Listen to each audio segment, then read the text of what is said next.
morphological and anatomical evidence. Comparative anatomy. Anatomy and internal structure of organism or structural organization of organism. Comparative anatomy and morphology అంటే external morphology కానీ internal morphology కానీ shows similarities and differences among organisms of today. అంటే వీటిలో ఏం చేస్తున్నారంటే morphological and anatomical ఎవిడెన్స్లో ఏం చేస్తున్నారంటే comparative anatomy చేస్తున్నారంటే వాటి ఇంటర్నల్ స్ట్రక్చర్స్ ఎలా ఉన్నాయి, మార్ఫలాజికల్ ఫీచర్స్ ఎలా ఉన్నాయి, అంటే సెల్స్ యొక్క స్ట్రక్చర్ ఇవన్నీ ఎలా ఉన్నాయి, morphological features external feature internal features ఎలా ఉన్నాయి, దీన్ని బేస్ చేసుకుని వాటిలో ఉండే సిమిలారిటీస్ డిఫరెన్సెస్ డిఫరెన్సెస్ని ఐడెంటిఫై చేయడం. ఈ సిమిలారిటీస్ ఇవన్నీ దేనికి యూజ్ అవుతాయి అంటే కామన్ యాన్సెస్టర్స్ నుంచి క్యారెక్టర్స్ అనేవి షేర్ అయినాయా లేదా తెలుసుకోవడానికి ఈ సిమిలారిటీస్ అనేవి యూజ్ అవుతున్నాయి అంటారు ఈ మార్ఫలాజికల్ స్టడీ కానీ అనటామికల్ స్టడీ కానీ. వీటిలో హోమోలోగస్ ఆర్గాన్స్, ఎనాలోగస్ ఆర్గాన్స్ అని ఉన్నాయి. హోమోలోగస్ ఆర్గాన్స్ గురించి చెప్పేటప్పుడు మనం ఏం చేస్తుంటే హోమాలజీ అంటే ఏంటో తెలుసుకుందాం. ఫస్ట్ హోమాలజీ అంటే ఏం చెప్తున్నారంటే similarity in origin and internal structure of different group of organisms. అంటే మనకేంటంటే ఇక్కడ సిమిలారిటీ ఇన్ ఆరిజిన్లోను ఇంటర్నల్ స్ట్రక్చర్లోను సిమిలారిటీ ఉంటే అంటే డిఫరెంట్ గ్రూప్స్ ఆఫ్ ఆర్గానిజమ్స్ మధ్య ఒకటి ఆరిజిన్ లేదా ఇంటర్నల్ స్ట్రక్చర్స్లో సిమిలారిటీస్ ఉంటే దాన్ని ఏమంటామంటే హోమాలజీ అంటారు. ఈ హోమాలజీ చూపించే ఆర్గాన్స్ ఏమంటారంటే హోమోలోగస్ ఆర్గాన్స్ అంటారు. అంటే హోమోలోగస్ ఆర్గాన్స్ ఎలా ఉన్నాయంటే ఈ ఆర్గాన్స్ యొక్క స్ట్రక్చరు అంటే ఫండమెంటల్ స్ట్రక్చర్స్ అంటాం. ఫండమెంటల్ స్ట్రక్చరు వాటి యొక్క origin same but function different అంట. హోమోలోగస్ ఆర్గాన్స్ అంటే హోమో అంటే సేమ్ నన్ను అంటే ఏవేవి సేమ్గా ఉంటున్నాయి అంటుండో వాటి యొక్క ఫండమెంటల్ స్ట్రక్చర్ అండ్ ఆరిజిన్ అంటే ఆరిజిన్ ఫండమెంటల్ స్ట్రక్చర్స్ సిమిలర్గా ఉంటే కనుక ఆర్గాన్స్ ఏమంటే హోమోలోగస్ ఆర్గాన్స్ అంటారు. వాటి ఫంక్షన్ డిఫరెంట్గా ఉంటుంది. హోమాలజీ ఇండికేట్స్ కామన్ యాన్సెస్ట్రీ. హోమాలజీ ఏం చెప్తుందంటే ఇవన్నీ కామన్ యాన్సెస్టర్స్ నుంచి క్యారెక్టర్స్ అంటే వాటిలో సిమిలారిటీ ఆరిజిన్ కానీ ఇంటర్నల్ స్ట్రక్చర్ కానీ సిమిలారిటీ ఉంటుంది కాబట్టి అదేం చెప్తుందంటే ఇండికేట్స్ కామన్ యాన్సెస్టర్స్. ఈ క్యారెక్టర్స్ అన్ని కామన్ యాన్సెస్టర్స్ నుంచి వచ్చినాయి అనేది చెప్తా ఉంటాం హోమాలజీ అని. హోమాలజీ దేన్ని ఇండికేట్ చేస్తుందంటే డైవర్జెంట్ ఎవల్యూషన్ ఇండికేట్ చేస్తుంది. డైవర్జెంట్ అంటే పేర్లోనే ఉందన్న డివైడ్ అవ్వటం కదా. ఇక్కడ డివైడ్ అవ్వటం వల్ల ఎవల్యూషన్ అనేది వచ్చింది అంటుండు. అంటే న్యూ క్యారెక్టర్స్ అనేవి ఫామ్ అయినాయి అంటుండు, న్యూ స్పీసెస్ అనేవి ఫామ్ అయినాయి అని చెప్తున్నాడు. డైవర్జెంట్ ఎవల్యూషన్ ఇది ఒరిజినల్ ఒక ఆర్గానిజం అన్న దీని యొక్క ఒరిజినల్ ప్లేస్ ఇది. ఈ ఆర్గానిజమ్స్ ఏమవుతుందంటే ఒక్కొక్క ఏరియాకి స్ప్రెడ్ అయిపోయింది ఓకేనా. ఒక్కొక్క ఏరియాకి వెళ్ళటం వల్ల ఆ ఏరియాలో ఉండే ఎన్విరాన్మెంట్కి అవి ఏమవుతుందంటే అడాప్ట్ అవుతున్నాయి. అడాప్ట్ అవ్వటం వల్ల కొన్ని న్యూ క్యారెక్టర్స్ అనేవి ఫామ్ చేసుకుంటున్నాయి ఓకేనా. వాటిని ఏమంటారంటే దాన్ని ఏమంటారంటే డైవర్జెంట్ ఎవల్యూషన్ అంటారు. డైవర్జెంట్ ఎవల్యూషన్ దీన్ని అడాప్టివ్ రేడియేషన్ అని కూడా అంటారు. Adaptive radiation. Some structures developed along the different directions. కొన్ని స్ట్రక్చర్స్ ఫామ్ అవుతున్నాయి అంటాడు ఎప్పుడంటే కనుక డిఫరెంట్ డైరెక్షన్స్ డిఫరెంట్ రీజన్స్కి వెళ్ళినప్పుడు కొన్ని అడాప్టేషన్స్ వల్ల న్యూ స్ట్రక్చర్స్ అనేవి ఫామ్ అవుతున్నాయి. ఎందుకు అడాప్ట్ అవ్వాలంటే వాటి యొక్క అవసరం కోసం అడాప్టేషన్ అవ్వాలన్నా అంటే అక్కడ ఉండే ఎన్విరాన్మెంట్కి సర్వైవ్ అవ్వాలన్నా ఓకేనా. అవి ఏం చేయాలంటే కొన్ని అడాప్టేషన్ చేసుకోవాలి. ఆ అడాప్టేషన్స్ వల్ల దీనిలో ఏమవుతుందంటే న్యూ స్ట్రక్చర్స్ అనేవి ఫామ్ అవుతున్నాయి. ఆ ఫామ్ అయిన న్యూ స్ట్రక్చర్స్ అన్ని ఎలా ఉంటున్నాయంటే సేమ్ స్ట్రక్చర్స్. అంటే ఇక్కడ నుంచి ఇది ఇక్కడికి వెళ్ళింది అనుకున్నాం, ఇక్కడికి వెళ్ళిన ఆర్గానిజమ్స్ మొత్తానికి ఒకటే స్ట్రక్చర్ ఫామ్ అవుతుంది. ఇక్కడ ఉండే వాటికి సేమ్ స్ట్రక్చర్ ఫామ్ అవుతూ ఉంటుంది. దాన్ని డైవర్జెంట్ ఎవల్యూషన్ అంటారు. Development of different functional structures from a common ancestor based on the homologous organ. అంటే మనకేంటంటే డిఫరెంట్ ఫంక్షనల్ స్ట్రక్చర్స్ ఫామ్ అవటం అనేది, అంటే కామన్ యాన్సిస్టర్ నుంచి డిఫరెంట్ ఫంక్షనల్ స్ట్రక్చర్స్ అనేవి ఫామ్ అవటం అనేది దేని మీద డిపెండ్ అవుతుందంటే హోమోలోగస్ ఆర్గాన్స్ మీద డిపెండ్ అవుతుందని చెప్తారు. Examples of homologous organs: whales, bats, cheetah, human. ఇవన్నీ కూడా మ్యామల్స్ అని. ఇవేం చేస్తున్నాయి అంటే వాటి యొక్క కామన్ యాన్సెస్టర్ నుంచి కొన్ని క్యారెక్టర్స్ ని షేర్ చేసుకుంటున్నాయి. ఈ క్యారెక్టర్స్ అనేవి వీటిలో సిమిలర్ గా ఉంటున్నాయి. అవేంటిదంటే బోన్స్ ఆఫ్ 4 limbs. ఈ 4 limbs ఏం చేస్తున్నాయి అంటే వాటి యొక్క ఫంక్షన్ డిఫరెంట్. వేల్స్ లో కానీ, బ్యాట్ లో కానీ, చీతాలో కానీ, హ్యూమన్ లో కానీ 4 limb యొక్క ఫంక్షన్ డిఫరెంట్. బట్ వాటి యొక్క ఇంటర్నల్ స్ట్రక్చర్ కానీ లేదా వాటి యొక్క ఆరిజిన్ కానీ, అంటే వాటి యొక్క ఫండమెంటల్ స్ట్రక్చర్ కానీ వాటి యొక్క ఆరిజిన్ కానీ సేమ్ అని చెప్తుంది. 4 limb లో ఏమేమి బోన్స్ ఉంటున్నాయి? వీటిలో ఏముంటున్నాయి అంటే హ్యూమరస్, రేడియస్, అల్నా, కార్పెల్స్, మెటాకార్పెల్స్, ప్యాలంజెస్. ఇవన్నీ మనలో ఉండేవి. వేల్స్, బ్యాట్, చేతలో కూడా సేమ్ బోన్ ప్యాటర్న్ ఉంటుందని చెప్తుంది 4 limb లో. వాటి యొక్క అపిరెన్స్ ఎలా ఉంటుంది, వాటి యొక్క ఫంక్షన్ ఏంటి బోన్స్ది ఒక్కొక్క ఆర్గనిజంలో. హ్యూమన్స్లోకి వచ్చేసరికి 4 limb యొక్క అపిరెన్స్ ఎలా ఉంటుంది అంటే హ్యాండ్. చీతాలోకి వచ్చేసరికి అది ఫుట్ అంటారు. బ్యాట్లోకి వచ్చేసరికి దాన్ని వింగ్ లాగా ఉంటుంది. వేల్స్లోకి వచ్చేసరికి అది ప్యాడిల్ లాగా ఉంటుంది. వీటి యొక్క ఫంక్షన్ ఏంటి? హ్యూమన్లోకి వచ్చేసరికి హోల్డింగ్, చీతాలోకి వచ్చేసరికి రన్నింగ్ కోసం యూజ్ అవుతుందన్న, బ్యాట్లో ఫ్లయింగ్ కోసం యూజ్ అవుతుంది, వేల్స్లో స్విమ్మింగ్ కోసం యూజ్ అవుతుంది. అంటే ఇక్కడ ఏంటంటే వాటి యొక్క ఫంక్షన్ డిఫరెంట్గా ఉంది. వాటి యొక్క ఫండమెంటల్ స్ట్రక్చర్, వాటి యొక్క అపియరెన్స్ మాత్రం మనకేం చెప్తారంటే అంటే వాటి యొక్క ఫండమెంటల్ స్ట్రక్చర్స్, వాటి యొక్క ఆరిజిన్ అనేది సేమ్ అని చెప్తారు.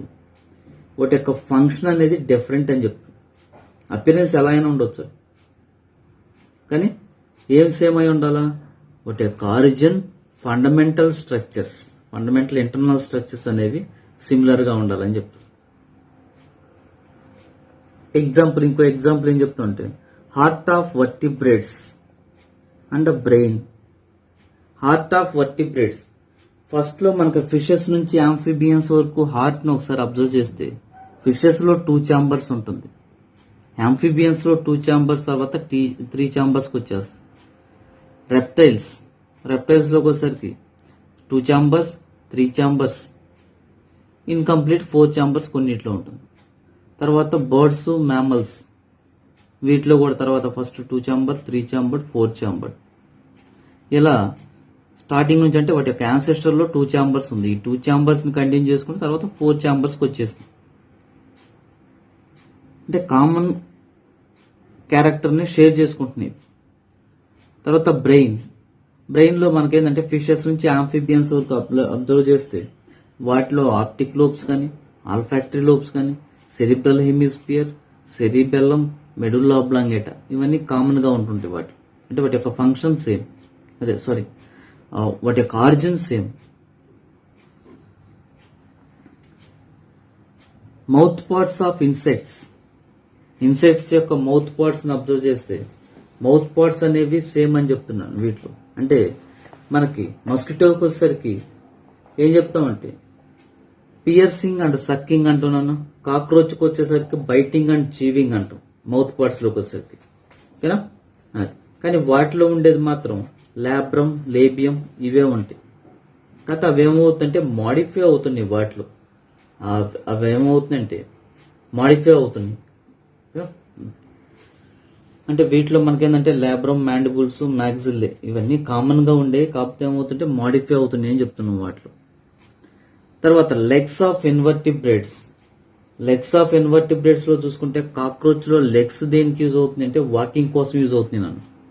అదే హనీబీలోకి వచ్చేసరికి లెగ్స్ దేని పర్పస్ యూజ్ అవుతుంది అంటే కలెక్షన్ ఆఫ్ పొలెన్ ని కలెక్షన్ చేయడం కోసం యూజ్ అవుతుంది. అంటే డిఫరెంట్ ఫంక్షన్ కానీ వాటిలో ఉండే స్ట్రక్చర్స్ ఏంటంటే సేమ్ స్ట్రక్చర్స్ ఉంటాయి. కోక్సా, ట్రొకాంటర్, ఫేమర్, టిబియా, టార్సెల్స్ ఇవన్నీ కామన్ వీటిలో. కనుక ఒక దగ్గర నుంచి ఆరిజిన్ అవుతున్నాయి అవన్నీ. ఇవి యానిమల్స్లో. ప్లాంట్స్లోకి వచ్చేసరికి ఏం చెప్తామంటే టాల్స్ ఆఫ్ బోగన్విలియా, టెండ్రిల్స్ ఆఫ్ కుకర్బిటా. ఇవి బోగన్విలియా ఇవి దేనికంటే హుకింగ్ ప్రొటెక్షన్ కోసం యూజ్ అవుతాయి. నన్ను టెండ్రిల్స్కి వచ్చేసరికి అటాచ్మెంట్ కోసం యూజ్ అవుతాయి కదా. ఈ రెండు కూడా దేని నుంచి మాడిఫై అవుతున్నాయి అంటే స్టెమ్ నుంచి మాడిఫికేషన్ అవుతున్నాయి. స్టెమ్ మాడిఫికేషన్ ఇవి రెండు. ఇవి హోమోలోగస్ ఆర్గాన్స్కి ఎగ్జాంపుల్. చాలా చాలా ఇంపార్టెంట్. ఎనాలజీ అంటే ఏం చెప్తున్నా అంటే similarity in organs based on similar function. అంటే ఆర్గాన్స్లో సిమిలారిటీ అనేది ఎక్కడ వస్తుందంటే వాటి యొక్క సిమిలర్ ఫంక్షన్స్ వల్ల ఆర్గాన్స్లో సిమిలారిటీ అనేది వస్తుంది. దీన్ని అనాలజీ అంటున్నాం.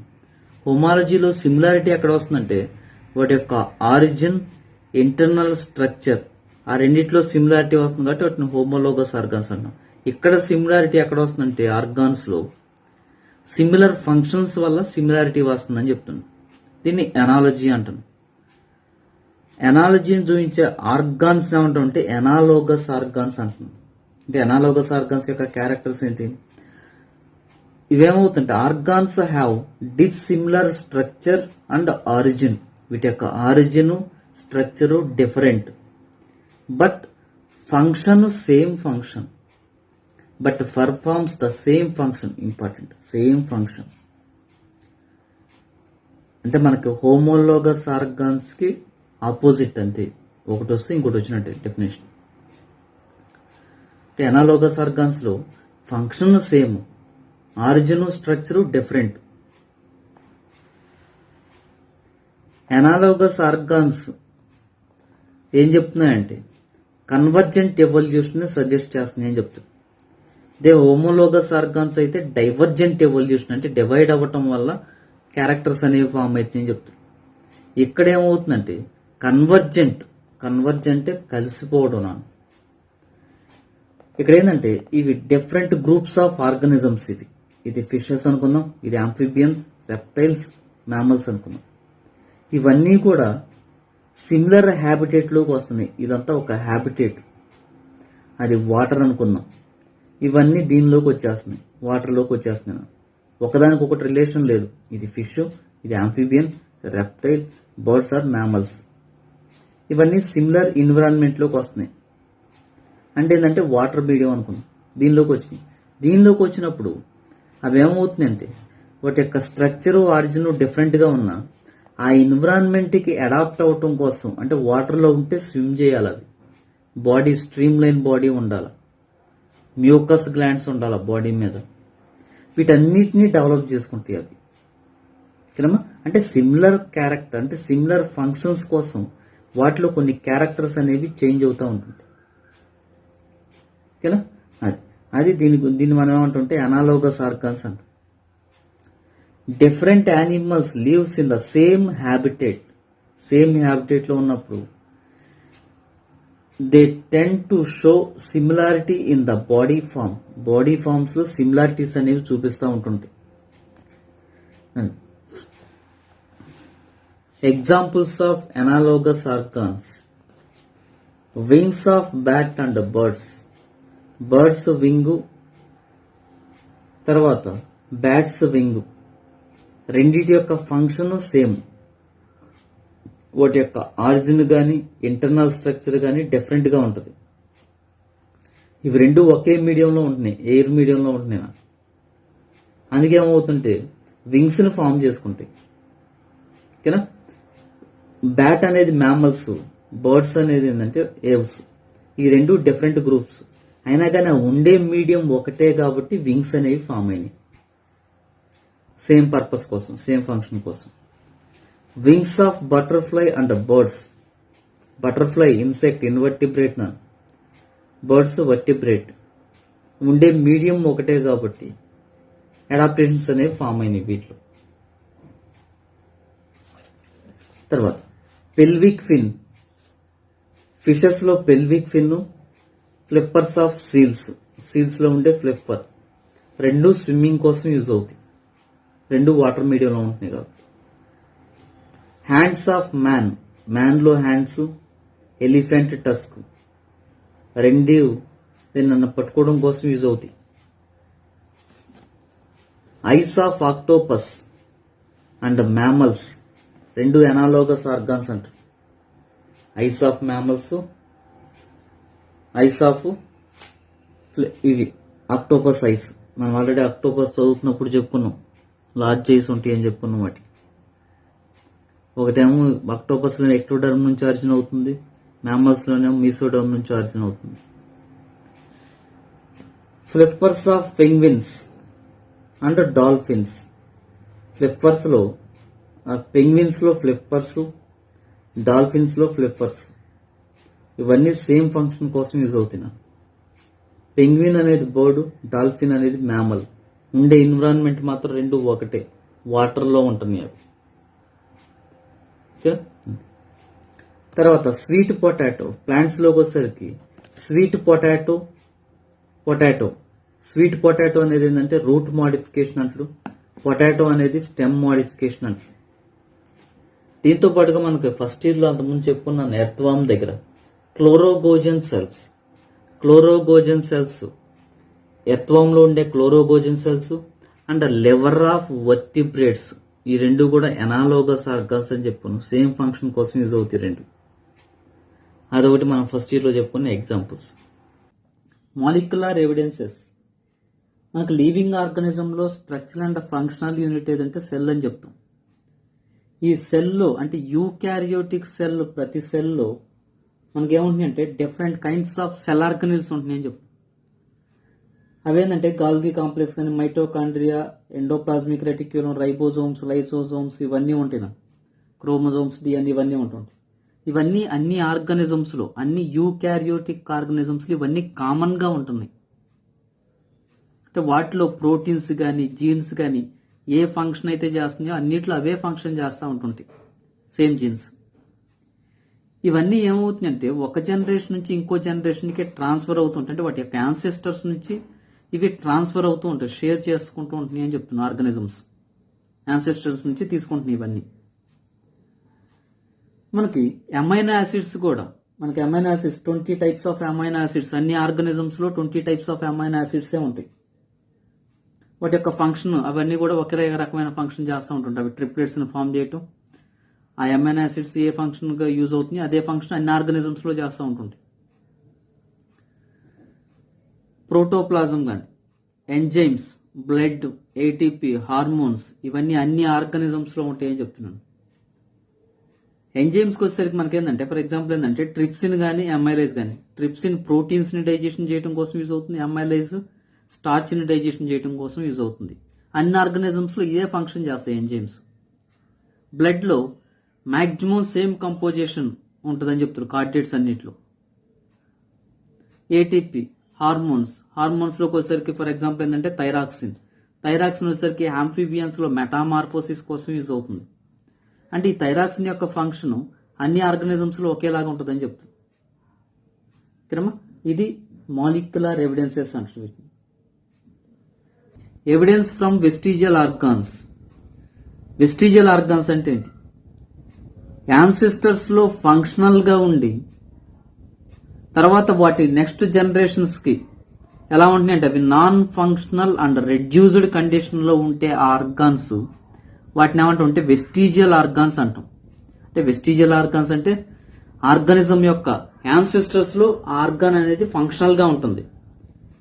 తర్వాత వాటి నుంచి వచ్చే జనరేషన్లో చిన్నగా ఆర్గాన్ యొక్క ఫంక్షన్ అనేది నాన్ ఫంక్షనల్గా కన్వర్ట్ అవ్వటం అండ్ రెడ్యూస్డ్ కండిషన్లో ఉండటం, వీటిని ఏమంటాం వెస్టిజియల్ ఆర్గాన్స్ అంటాం.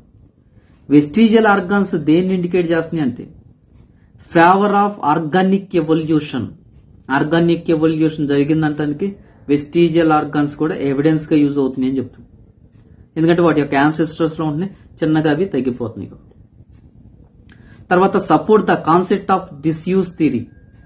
యూజ్ అండ్ డిస్యూజ్ థియరీ ఒకటి ఉందన్న, లామార్క్ చెప్పాడు యూజ్ అండ్ డిస్యూజ్ థియరీ. ఆయన దాని ప్రకారం ఏం చెప్తున్నారంటే ఆయన ఏ ఆర్గాన్ అయితే ఎక్కువగా యూజ్ చేస్తామో అవి ఎక్కువ డెవలప్ అవుతాయి అంటారు.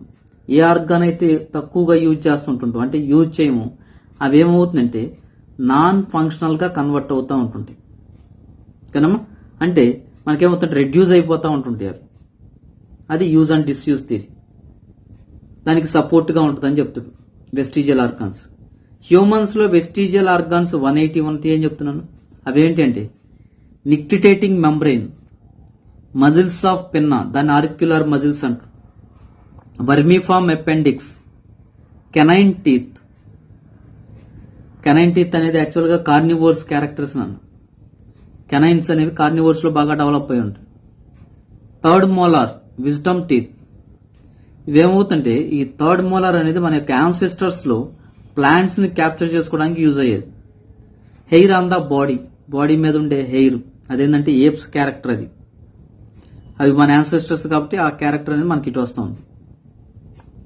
తర్వాత మెమరీ గ్లాండ్స్ ఇన్ మేల్స్లో మెమరీ గ్లాండ్స్ ఉండటం వల్ల యూజ్ లేదు. తర్వాత segments of muscles of abdomen, segmental muscles అని చెప్పుకోండి, 6 ప్యాక్స్ ఇవి ఉంటాయి కదా, అవి సెగ్మెంటల్ మజిల్స్ ఆఫ్ అబ్డోమెన్, ఇవి కూడా వెస్టిజియల్ ఆర్గాన్స్ అని చెప్తాం. Evidence from అటవిజం.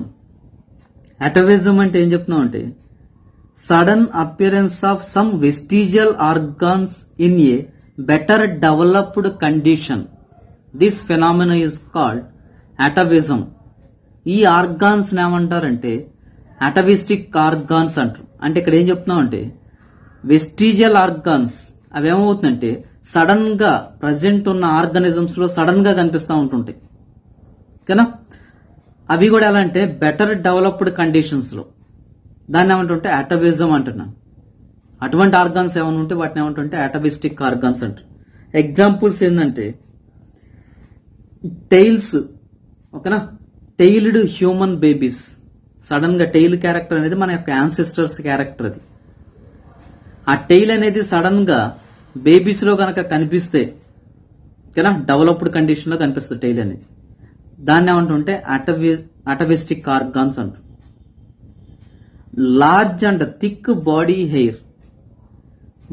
హెయిర్ ఉండటం అనేది ఏప్స్ క్యారెక్టర్ అన్న, మన యాన్సెస్టర్స్ క్యారెక్టర్. అది సడన్ గా మనకు కనిపించింది అనుకున్నాను, మనకు వచ్చేసింది అనుకో, దాన్ని ఏమంటామంటే అంటే మన జనరేషన్లో ఎవరికి లేదు, మన మధ్యలో మన పేరెంట్స్ ఎవరికి లేదు, సడన్ గా ఆ క్యారెక్టర్ మనకు కనిపించింది, దాన్ని ఏమంటుంటే అటవిజం అంట. తర్వాత బయోకెమికల్ రీక్యాపిచ్యులేషన్. దీనిలో ఏం చెప్తారంటే యూరియా అంటే ఎక్స్క్రీటరీ సబ్స్టెన్స్ ఏమేమి ఉంటుంది, ఏ స్టేజ్లో దేనికి ఏమేమి ఉంటుంది అనేది చెప్తున్నాం. వీటిలో అడల్ట్ ఫ్రాగ్ వచ్చేసరికి యూరియాని ఎక్స్క్రీట్ చేస్తుంది అన్న. అదే ఫ్రాగ్ యొక్క లార్వా టాడ్పోల్ అయితే అమోనియాని ఎక్స్క్రీట్ చేస్తుంది. అంటే ఫిషెస్ నుంచి వచ్చింది కాబట్టి ఫిషెస్ లో అమోనియా ఎక్స్క్రీటరీ సబ్స్టెన్స్, ఓకే. అంటే ఆ క్యారెక్టర్స్ అనేవి షేర్ అవుతున్నాయి అని చెప్తారు, అంటే యాన్సెస్టర్స్ నుంచి వచ్చిందని చెప్తారు ఈ క్యారెక్టర్. తర్వాత బర్డ్స్ కనుక అబ్జర్వ్ చేస్తే ఫస్ట్ 4 days అవి ఏం చేస్తుందంటే అమోనియాని ఎక్స్క్రీట్ చేస్తాయి ఫిషెస్ లాగా. తర్వాత 9 days ఇవేం చేస్తుందంటే యూరియాని ఎక్స్క్రీట్ చేస్తున్నాయి అడల్ట్ ఫ్రాగ్ లాగా. తర్వాత ఫైనల్ గా యూరిక్ యాసిడ్ ని ఎక్స్క్రీట్ చేస్తాయి. బర్డ్ లో ఎక్స్క్రీటెడ్ సబ్స్టెన్స్ యూరిక్ యాసిడ్ అని చెప్తాం. అంటే వాటి యొక్క యాన్సిస్టర్స్ యొక్క క్యారెక్టర్స్ ఏమవుతున్నాయి అంటే రిపీట్ అవుతూ వస్తున్నాయి. వీటిలో ఏదో ఒక స్టేజ్ లో కనిపిస్తుంది యాన్సిస్టర్ క్యారెక్టర్స్. మ్యామల్స్కి వచ్చేసరికి మ్యామల్స్ లో అయితే ఫస్ట్ అమోనియాని ఎక్స్క్రీట్ చేస్తుంది, తర్వాత యూరిక్ యాసిడ్, ఫైనల్ గా యూరియాని ఎక్స్క్రీట్ చేస్తుంది. Connecting links are transitional forms. ఇవి కూడా ఎవిడెన్స్ అంటాడు ఎవల్యూషన్ కి. అంటే మనకి ట్రాన్సిషనల్ ఫార్మ్స్ అని ఎందుకు అంటున్నాం వీటిని అంటే కొన్ని యానిమల్స్ ఏం చేస్తున్నాయి అంటే యానిమల్స్ లో కానీ ప్లాంట్స్ లో కానీ 2 separate గ్రూప్స్ యొక్క క్యారెక్టర్స్ ఉంటుంది వాటిలో. కొన్ని యానిమల్స్ లో ఏమవుతుంది అంటే 2 separate గ్రూప్స్ కు సంబంధించిన క్యారెక్టర్స్ ఉంటున్నాయి, వాటిని ఏమంటున్నాం అంటే కనెక్టింగ్ లింక్స్ అంటున్నాం, లేదా ట్రాన్సిషనల్ ఫార్మ్స్ అంటున్నాం, వాటిని బ్రిడ్జెస్ అంటున్నాం. దీనిలో ఒకటి ఏంటిదంటే ఫస్ట్ది ఏంటంటే ప్రిమిటివ్ కదా, ప్రిమిటివ్ క్యారెక్టర్ ఉంది. ఇంకోటి ఏంటంటే అడ్వాన్స్డ్. ఒకటి ప్రిమిటివ్ ఆర్గనిజం, ఇంకోటి అడ్వాన్స్డ్ ఆర్గనిజం. ఈ రెండింటికి సంబంధించిన క్యారెక్టర్స్ ఉన్న ఆర్గనిజమ్స్ ఉంటాయి, వాటిని కనెక్టింగ్ లింక్స్ అంటున్నాం. వైరస్ వేటికి కనెక్టింగ్ లింక్ అంటే లివింగ్ ఆర్గనిజమ్స్ కి నాన్ లివింగ్ ఆర్గనిజమ్స్ కి మధ్య కనెక్టింగ్ లింక్ ఏదంటే వైరస్ అని చెప్తాం. వైరస్ లో ఈ రెండు క్యారెక్టర్స్ ఉంటున్నాయి. తర్వాత యుగ్లిన్ అనేది ప్లాంట్స్ యానిమల్స్ మధ్య కనెక్టింగ్ లింక్ అని చెప్తాం. ప్రోటిరోస్పాంజియా ప్రోటోజోవా పోరిఫెరాకి connecting link. Peripatus annelida arthropoda connecting link. అంటే ఈ రెండు క్యారెక్టర్లు దానిలో ఉంటుంది పెరిపాటస్ లో. నియోపిలైనా మొలస్కా అన్లిడాకి కనెక్టింగ్ లింక్ అని చెప్తున్నాం. Balanoglossus non chordates and chordates connecting link. Chimaera connecting link between cartilaginous fishes and bony fishes. Protopterus connecting link between fishes and amphibians. Simuria connecting link between amphibians and reptiles. Archaeopteryx connecting link between reptiles and birds. Protopterus ne lung fishes అంటున్నాను. తర్వాత platypus, ఇది prototheria, egg laying mammals. Platypus or echidna ఇవేంటంటే connecting link between reptiles and mammals. ఇవి connecting links.